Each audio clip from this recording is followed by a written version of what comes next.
check your speaker if it has any dirt. You have to remove it by a Q-tip or a pin.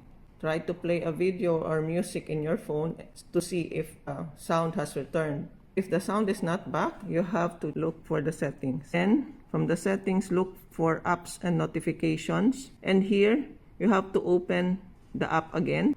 And here, for the app info, you will find 3 dots. Click that one.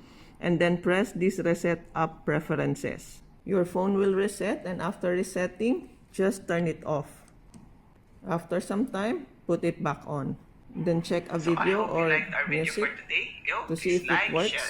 If after all these procedures and you still don't have your sound back, then you have to bring it to a technician to make sure that there's nothing wrong inside the phone.